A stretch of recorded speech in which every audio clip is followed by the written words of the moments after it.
Hi, this is Carmen, and today I'm going to talk to you about 5 of the biggest mistakes that people make while they are trying to recover from their divorce.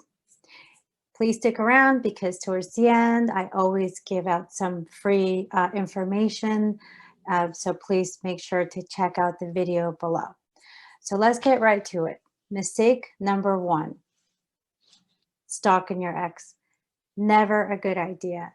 I know many people, they try to call, show up at their work, check their social media, they try to get information from their friends or relatives, try to send out messages through friends or relatives. I understand that maybe the divorce was not an amicable thing. Maybe this is not something that you wanted or initiated.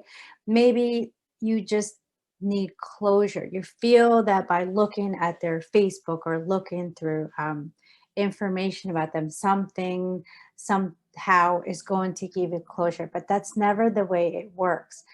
And as a matter of fact, all it's doing is holding you back from moving forward.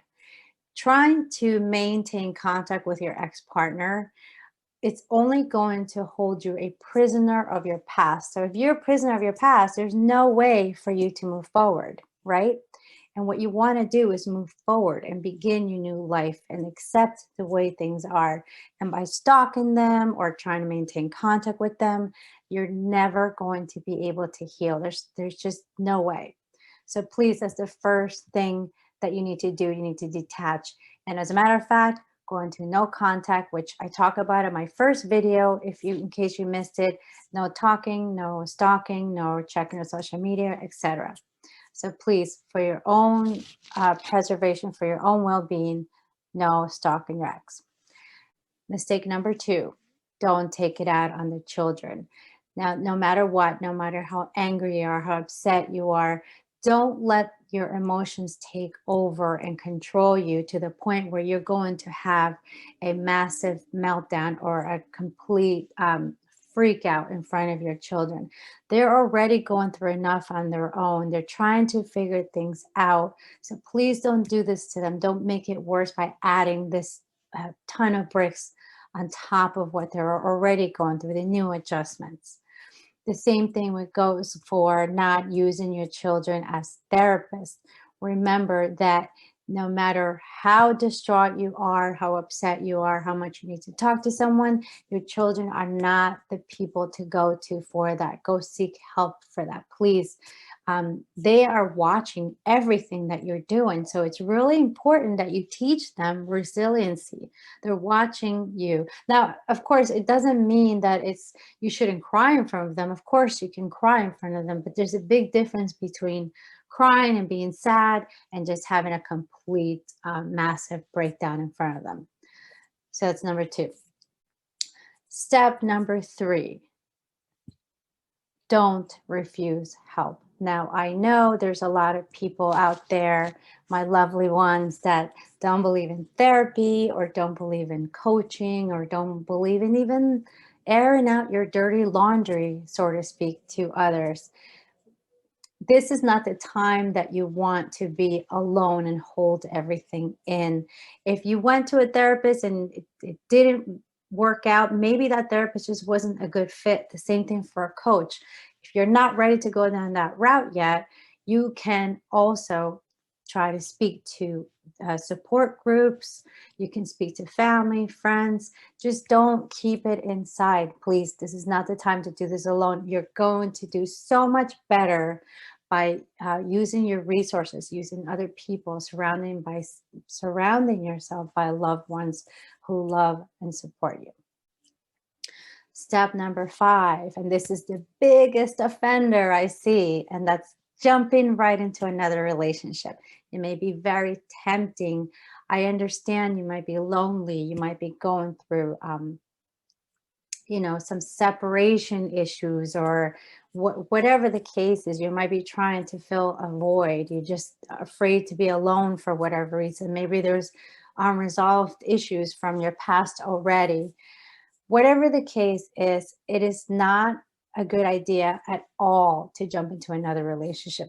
not only because you are literally grabbing all of the baggage from your marriage and dumping it into this marriage, but also think about how unfair it is to this new person. This person might fall in love with you, they might really care for you, and they're pretty much going to be your rebound. And that is just not good, not a good thing. It's not right.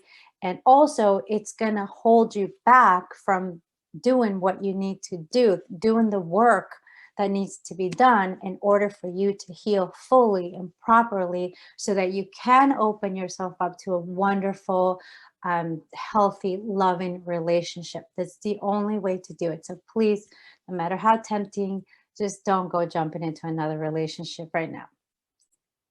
And the last but not least, don't lose hope. I know what this does to you.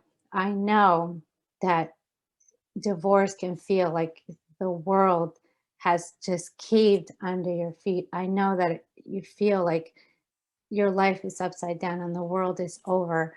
I know all too well what it does to you. It's traumatizing. It's terrifying. Who's gonna ever love me again? How am I ever going to love anybody again? Am I ever going to find somebody that good? I mean, am I good enough? Like, so many questions, so many things um, go through your mind, and a lot of them are negative, and it's part of the grieving process. But what I want to tell you is that this is absolutely not the end. There are so many good days ahead of you. And I keep quoting this little statement from Tony Robbins. I can't help it because it got me through a dark time also. And what he calls it is your personal winter. So think of this as your personal winter. It's a season. It's a season. It's not the end. So just remember that, remind yourself that when you feel like that, you can't breathe and the world is over, it's not. And as a matter of fact, if you let it, if you do the work, this could be the very best thing that ever happens to you in your entire life. Believe me, when you're able to change from why is this happening to me to what is this teaching me, then everything has changed. You are on your way to an amazing, wonderful new life. So please don't lose hope. And those are my tips for the things not to do when you're going through a divorce, when you're going through the grieving process.